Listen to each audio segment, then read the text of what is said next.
Staatssekretär Romeo Guterres, Bundeskanzler Angela und Außenminister Herr Schallenberg. Bundeskanzler FOCUS legen. Vielen Dank, meine sehr geehrten Damen und Herren.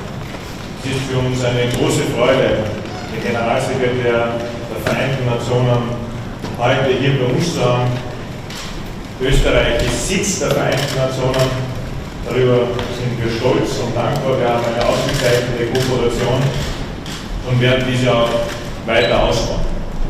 Der Besuch heute war geprägt von den Themen unserer Zeit, von dem Krieg in der Ukraine, von den Möglichkeiten, die wir einerseits als Mitgliedstaat der Europäischen Union, andererseits die Vereinten Nationen nutzen können, um Frieden zu stiften, um einen Waffenstillstand für die Menschen in der Ukraine zu erreichen, oder auch nur konkret Hilfeleistungen geben, wenn es um humanitäre Korridore oder auch um das noch jetzt wichtige Thema der grünen Korridore geht.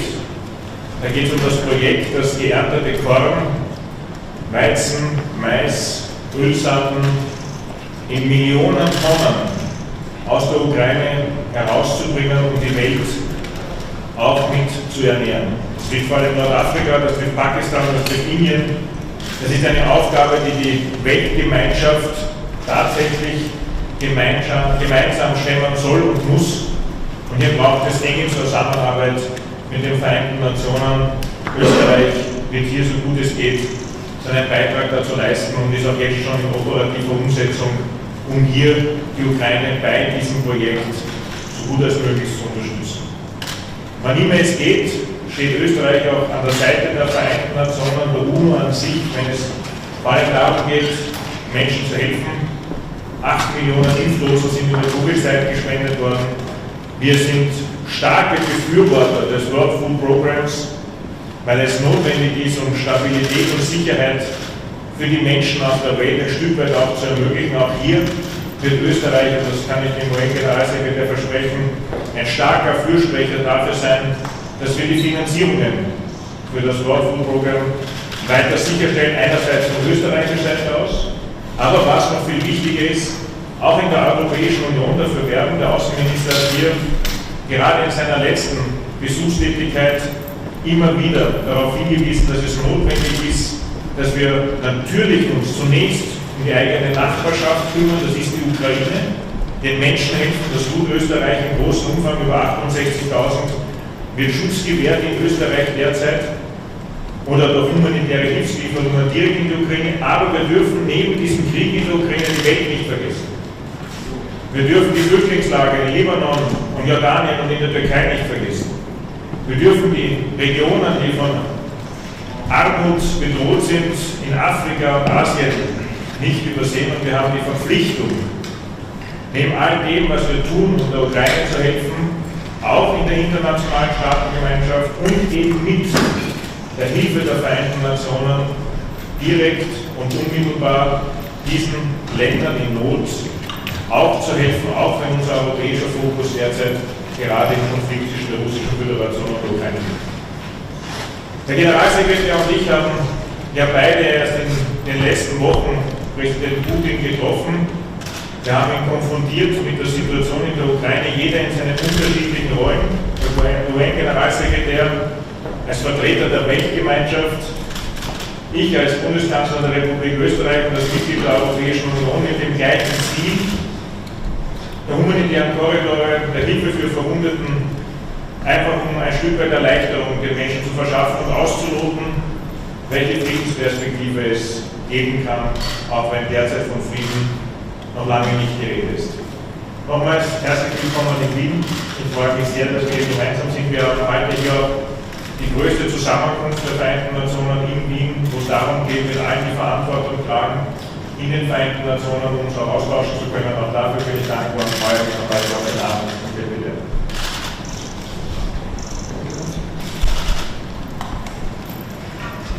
Chancellor Nehammer, ladies and gentlemen of the press, Honorable Minister. Dear Chancellor, I want to begin by expressing my deep gratitude for your country's generous support to the United Nations and unwavering commitment to multilateralism. And this support and commitment are more critical today than ever. We face multiple and interlinked global crises and the proliferation of conflicts, not least the Russian invasion of Ukraine, which is a violation of its territorial integrity and a violation of the Charter of the United Nations. I have been particularly concerned by strikes on urban centers and their impact on civilians, like we have just witnessed from Odessa. The war must end for the sake of the people of Ukraine, Russia, and the entire world.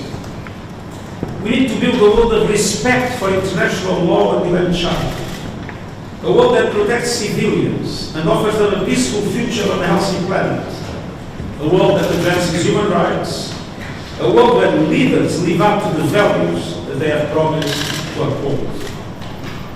The United Nations remains intensely focused on ways to expand support for the people of Ukraine, saving lives, reducing suffering, and helping find the path of peace.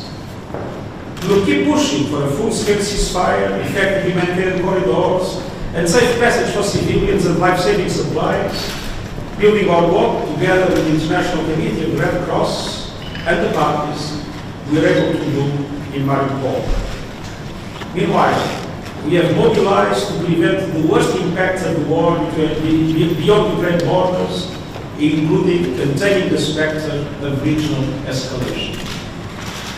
I came here from Moldova, where I expressed my gratitude and solidarity for what the Moldovan people has done towards Ukrainian refugees in their hour of greatest needs. 95% of Ukrainian refugees are being welcomed by Moldovans in their homes. But Moldova is fragile and facing interlocking crises, from COVID-19 to security, from high inflation caused by skyrocketing prices of food and energy, to the blockage of its traditional trade routes, namely Odessa. In this context, I appeal to the international community and taking pride in being here with you. I appeal in particular to the European Union to provide massive support, including budget support, to help preserve Moldova's stability and pursue its ambitious reform agenda. We must also work together to protect refugees from human trafficking, gender-based violence, and other forms of abuse. I thank Austria for welcoming those fleeing violence in Ukraine, for your humanitarian assistance, both in the European Union and bilaterally, and for your support to UN action across the world. Before Moldova, I was in Senegal, Niger, and Nigeria, where they, like developing countries everywhere, are reeling from the cascading challenges of unabated climate emergency, an uneven recovery from COVID-19 pandemic, and the triple crisis of food, energy, and finance exacerbated by the war in Ukraine.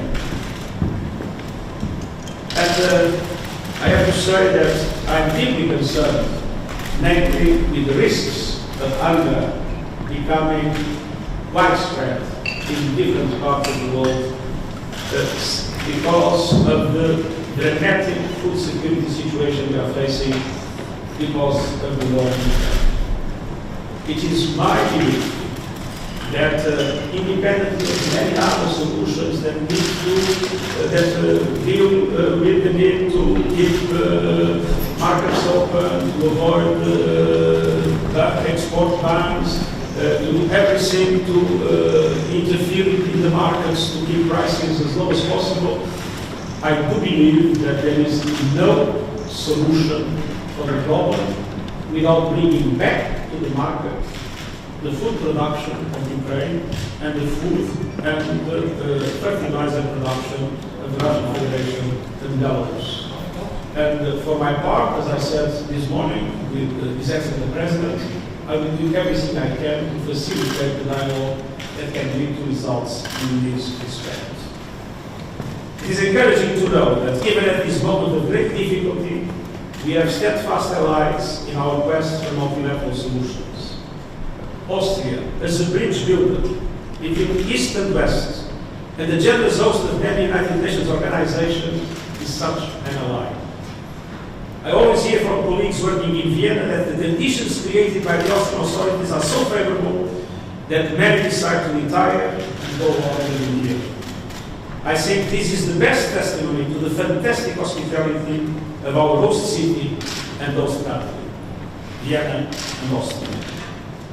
For all that, I am extremely grateful and I look forward to deepening our strong partnership.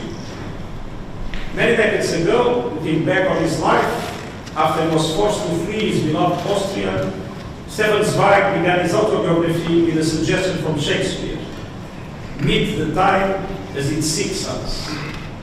In our time, a time of conflicts, climate crisis, and COVID-19, there is simply no sustainable alternative to dialogue, international cooperation, and global solutions. Thank you. Sehr geehrter Generalsekretär, sehr geehrter Bundeskanzler, sehr geehrte Damen und Herren, ich würde den Worten des Bundeskanzlers anschließen und ausdrücken, dass es für eine Ehre und Freude ist, Sie, aber nicht nur Sie, in Wien willkommen zu heißen. Im Grunde genommen haben wir gerade die gesamte Vorstandsetage der UNO zu Gast in Wien. Unter der Leitung des Generalsekretärs geschätzt alle 31 UN-Organisationen hier. Man kann das eigentlich mit Fug und Recht heute sagen, die Weltgemeinschaft ist zu Gast in Wien und wir freuen uns darüber. Es ist auch, wie wir sagen, das erste Mal seit 2019, dass sie physisch treffen. Und ich glaube, dass dieses Treffen hier in Wien stattfindet, im östlichen Partnerschaften und sowie der Vereinten Nationen, in Europa, während wir gleichzeitig ein Kontinent sind, der Krieg erleben muss. Das ist ein besonders starkes Signal der Vereinten Nationen und das hoffentlich, das glaube ich, auch solche Tagen werden wird. Man kann sagen, die Welt ist erschöpft. Nach 2 Jahren Pandemie, Klimakrise, Migrationsströme, Äthiopien, Myanmar, Afghanistan, wir haben auch darüber geredet und jetzt auch noch die grausame Phase des Krieges mitten auf unserem Kontinent, etwas, was wir nicht für möglich gehalten hätten. Und die Schockwellen, Sie haben es ja schon erwähnt, der Generalsekretär, die reichen den ganzen Globus. Stichworte Lebensmittelsicherheit, Energiepreise, Weizenpreise, Lieferung von Grundnahrungsmitteln, die einfach in Frage stehen. Und ja, auch wenn wir derzeit einen Konflikt in Europa haben, wir Europäer dürfen nicht mehr eurozentrischen Nabelschau fahren. Wir müssen auch sehen, dass diese Krise weltweit anrichtet und müssen entsprechend handeln. Ich glaube, hier hat die westliche Gemeinschaft und insbesondere die Europäische Union eine besondere Aufgabe und Verantwortung. Sie haben Moldau erwähnt, oder selber dort mit meinen tschechischen und slowakischen Kollegen und seien sich vergewissert, dass dies etwas sehr hoch oben auf unserer Agenda steht, sowie auch die möglichen disruptiven Auswirkungen am Westbalkan oder im Südkaukasus. Aber eines muss uns klar sein, nach all diesen Krisen, die wir momentan erleben, und das sage ich jetzt ganz bewusst, das ist eine alte russische Politik, die Antwort kann immer noch gemeinsam sein.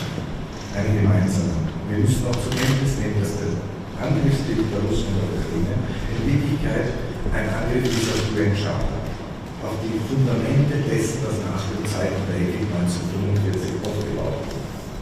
Den Respekt des souveränen Reiches, das Gewaltverbot. Und ich glaube, wir sind alle aufgerufen, dieses internationale System in der UNO im Herzen zu beteiligen. Und ich bin sehr dankbar, wir sind sehr dankbar der russischen Bundesregierung, dass sie mit der Einrichtung des Global Crisis Response Group hier sofort das Heft in die Hand genommen haben und reagiert haben. Und ich kann Ihnen sagen, Sie werden in Österreich in dieser Arbeit einen absolut verlässlichen Partner finden. Und ganz offen, wenn man sich die Welt anschaut, müsste man sagen, gäbe es die Vereinten Nationen nicht, so müsste man sie jetzt erfinden. Und ich sage vielleicht noch kurz in die Geschichte zurückgehen. Nur wenige Monate, nachdem wir unsere volle Souveränität erlangt haben, 1995, war der erste außenpolitisch bedeutsame Schritt des Landes der UNO beizutreten. Und seit damals ist der Einsatz für effektiven Multilateralismus ein Eckstein, eine Konstante der österreichischen Außenpolitik. Da geht es um unsere eigene Sicherheit, um quasi brutal gesagt unser Überleben. Und wir sind jetzt genau davon, die nächsten Jahre und Jahrzehnte werden für Österreich diesbezüglich sehr schwierig sein. Und ja, wir haben allein in der seit 1960 über 100.000 Neuländer in UNO-Missionen. Wir sind sehr stolz, eines der 4 Hauptquartiere der UNO zu haben. und aus dem wesentliche Impulse im Bereich Sicherheit und Nachhaltigkeit ausgeht. Und ich darf die Gelegenheit, vielleicht habe ich das vorher schon gemacht, gemeinsam mit dem Bundeskanzler, dass ich ankündigen kann, dass Österreich als Sitzstaat die Kosten für die notwendige Erneuerung des Amtssitzes übernehmen wird. Das sind so 30 Millionen Euro. Das ist wohl investiertes Geld. Das ist eine Investition in die Zukunft. Eine Investition in die Zukunft der Wohnung, eine Investition in die Zukunft unseres Amtssitzes. Man darf nicht vergessen, das ist etwas, was zu Vielfalt beiträgt, was zu unserer Sicherheit beiträgt und letztlich auch, das will ich nicht beschweigen, auch ein wesentlicher wirtschaftlicher Faktor ist in der Stadt, in Wien und in Ostösterreich. Und ich hoffe, Sie haben das erwähnt, das ehrt uns sehr. Wir hoffen, dass noch viele, viele Generationen an Kunden und Mitarbeitern sich wohlfühlen. Wir hätten auch nicht dagegen, wenn man an mehr Nachwuchssäule kommen. In dem Sinne danke ich Ihnen für das Vertrauen. Ich kann Ihnen noch abschließend sagen, zählen Sie weiter auf uns. Vielen Dank, Herr Außenminister. Aus Zeitgründen ziehen wir diese Fragen zusammen. Zuerst Thomas Schmidt-Abert und Peter Fritz-Wolf hintereinander bitte gemeinsam antworten. Danke. Herr Generalsekretär, Herr Bundeskanzler, Sie haben beide die Notwendigkeit von Korridoren, sowohl humanitäre Korridore als auch Korridore für die Lebensmittel-, Nahrungsmittelversorgung und den Transport dieser Güter angesprochen. Können Sie uns sagen, finden derzeit Gespräche statt? Stehen Sie noch irgendwie im persönlichen telefonischen Kontakt mit dem russischen Präsidenten? Wo werden diese Gespräche geführt und was kann man sich in maximaler Zukunft erwarten?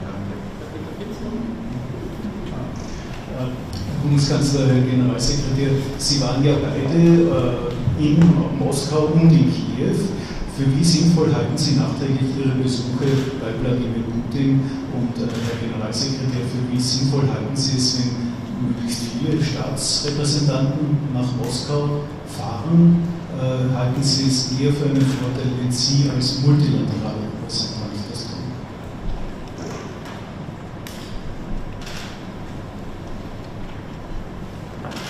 The first question was, sorry, I didn't understand the first question. Makes sense? The first, whether it made sense at all to go there. Yeah, both of you.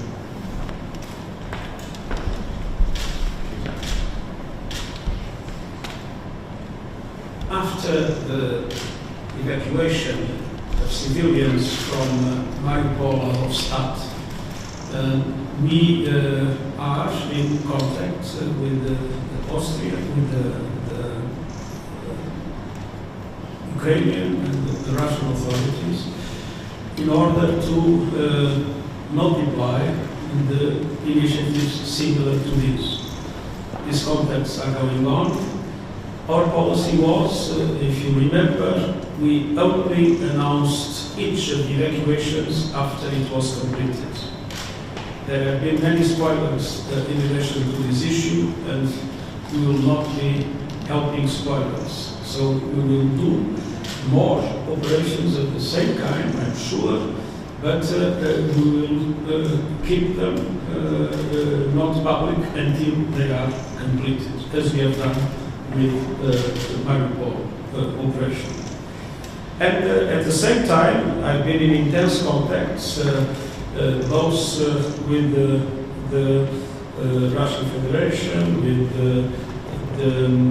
Ukraine, with Turkey, and with several other key countries in order to try to address seriously the problems of food security. But once again, I do not intend to make public any of the initiatives I'm having until they produce a result. Because if this becomes something to be discussed globally, I'm sure that we will not be able to achieve anything. But this is a main concern that I have now, and I've been in the last 2 weeks multiplying my contacts for this objective, and we have a working group in the United Nations working hard to provide technical support to all the contacts that I've been making. Now, if you want to solve a problem, you need to deal with those that cause the problem or that can solve the problem. So it makes full sense to talk to the leader of the Russian Federation. It makes full sense to talk to any other relevant actors in the present crisis. And I have to say that I believe that these contacts have an important role in allowing us to understand motivations, objectives, and so to be more effective in our own initiatives. But on the other hand, we sometimes manage to have concrete results. And I think the lives that were rescued, of civilians that were in the bunkers of Mariupol, deserve that I meet anybody in any part of the world without having any doubt that that is the right thing to do. Zur Frage betreffend der grünen Korridore, also die Green Corridors. Es ist wichtig, dass hier die Europäische Union gerade mit den Vereinten Nationen kooperiert. Österreich beteiligt sich im Rahmen der Europäischen Unionsmissionen hier, um Weizen, Mais und Ölsaaten aus der Ukraine hinauszubringen. Das ist aufwendig, denn die Häfen am Schwarzmeer sind von der russischen Kriegsmarine blockiert. Der Landweg kann diese Leistungsmengen derzeit nicht erfüllen, vom Schienensystem her abhängig, aber natürlich auch vom Ausbau des Straßensystems. Trotzdem gibt es jede Tonne an Weizen oder Mais oder Ölsaaten, die die Ukraine verlässt, ist eine gewonnene Tonne mehr, wenn es um die Frage der Ernährung für Krisengebiete geht, wenn es um Nordafrika geht, aber auch Pakistan oder auch Indien. Zum anderen schließe ich mit dem, was vorhin Generalsekretär gesagt hat, es kann aus meiner Sicht nicht ein Gespräch zu viel geben, sondern nur eins zu wenig. Und ich bin froh, dass die Vereinten Nationen hier auch ein ganz wesentlicher Partner sind. Die Europäische Union ist ja ein klar positionierter Partner an der Seite der Ukraine. 27 Mitgliedstaaten haben gemeinsam Sanktionen gegen die russische Föderation beschlossen. Und gleichzeitig sehe ich es so wie der UN-Generalsekretär, es ist notwendig, mit Konfliktparteien beider Seiten in Verbindung zu sein. In dem Fall ist der Aggressor die russische Föderation, das Opfer die Ukraine, das ist klar zu benennen und gleichzeitig auch weiter das Gespräch zu suchen, denn der Waffenstillstand, der Frieden, den sich vor allem die Menschen jetzt in der Ukraine so verdienen, der wird am Ende des Tages nicht alleine durch die Waffen entschieden, sondern durch Verhandlungen. Und alles, was den Weg dorthin bereitet, ist aus meiner Sicht nützlich und notwendig. Vielen Dank, das Zeitbild müssen wir uns wieder kommen. Vielen Dank.